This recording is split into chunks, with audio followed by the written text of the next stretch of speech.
السلام علیکم ناظرین، کیسے ہیں؟ امید کرتا ہوں آپ خیریت ہوں گے۔ نئے مالی سال کا بجٹ 7 جون کو پیش ہوگا۔ بجٹ میں ملازمین کی تنخواہوں پینشن میں اضافہ کے علاوہ مختلف الاؤنسز میں بھی اضافہ تجویز۔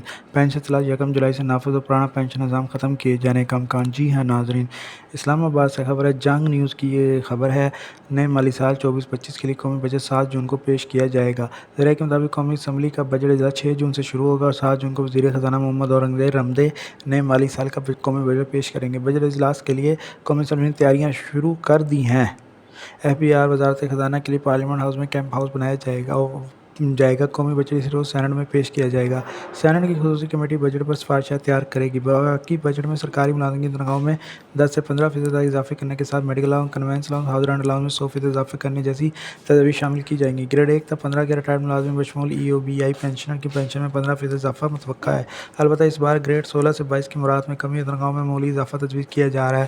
وزارت خزانہ کی سفارشات کے مطابق حتمی فیصلے کا اعلان حکومت کرے گی۔ دوسری جانب وفاقی حکومت نے IMF مشن کی آمد سے قبل رواں ماہ کے وسط تک بجٹ اہداف پر کام مکمل کرنے کا فیصلہ کر لیا ہے۔ اس کے علاوہ وفاقی حکومت نے پینشن کی مد میں بڑھتے ہوئے اخراجات کو کنٹرول کرنے کے لیے پینشن اصلاحات کا فیصلہ کیا ہے۔ وفاقی حکومت نے پے اینڈ پینشن کمیٹی کی رپورٹ میں روشنی میں پینشن اصلاحات کا فیصلہ کیا ہے، جس کی روشنی میں وفاقی حکومت کے ملازمین ریٹائرمنٹ سے قبل سروس کے آخری 36 ماہ کے دوران حاصل قابل مراعات کے 70% کی بنیاد پر مجموعی پینشن کے حقدار ہوں گے اور پینشن کمیوٹ کرنے کی شرح میں بھی تبدیلی کی جا رہی ہے۔ وزارت خزانہ کے ذرائع کے مطابق موجودہ کمیوٹیشن کی شرح کو 35% سے کم کر کے 25% کی سطح پر لایا جا رہا ہے، تاہم اس تبدیلی کی وجہ سے نیٹ پینشن 65% سے بڑھ کر 75% ہو جائے گی۔ پینشن میں کوئی بھی اضافہ ریٹائرمنٹ کے وقت طے کی گئی پینشن پر دیا جائے گا۔ وزارت خزانہ نے ذرائع میں بتایا کہ پے اینڈ پینشن کمیٹی کی سفارشات پر مبنی رپورٹ کی روشنی میں تجاویز پر غور ہو رہا ہے اور توقع ہے کہ جلد ان سفارشات پر عمل درآمد کا فیصلہ کر لیا جائے گا، جس کے تحت فیملی پینشن شریک حیات کی موت کے بعد صرف 10 سال کی زیادہ سے زیادہ مدت تک کے لیے اہل خاندان کے باقی افراد کے لیے قابل عمل ہوگی۔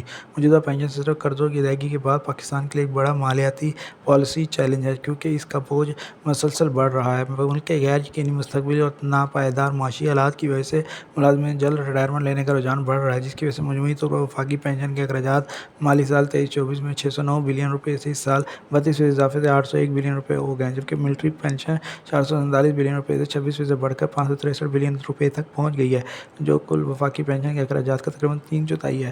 لہٰذا ان حالات میں وفاقی حکومت نے سرکاری ملازمین کی پینشن کا بڑا بوجھ ختم کرنے کے لیے 1 جولائی سے نئی رضاکارانہ پینشن اسکیم لانے کی تیاری کر لی ہے۔ تمام نئی سرکاری بھرتیاں رضاکارانہ پینشن اسکیم کے تحت کیے جانے کا امکان ہے، جبکہ پرانی بھرتی سرکاری ملازمین کی پینشن بجٹ سے ہی دی جائے گی۔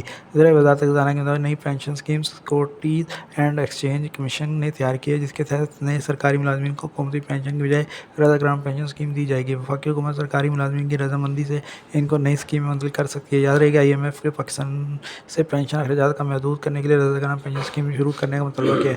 اس کے علاوہ بھی ایک تجویز یہ بھی غور ہے کہ پینشن کو ٹیکس نیٹ میں لانے کے حوالے سے FBR 1 لاکھ سے کم پینشن والوں کو بھی ٹیکس نیٹ میں لا رہا ہے، اور ایک منصوبہ یہ ہے کہ 10% ٹیکس کی ایک سی شرح تمام پینشن اور فیملی پینشن پر لگا دی جائے گی۔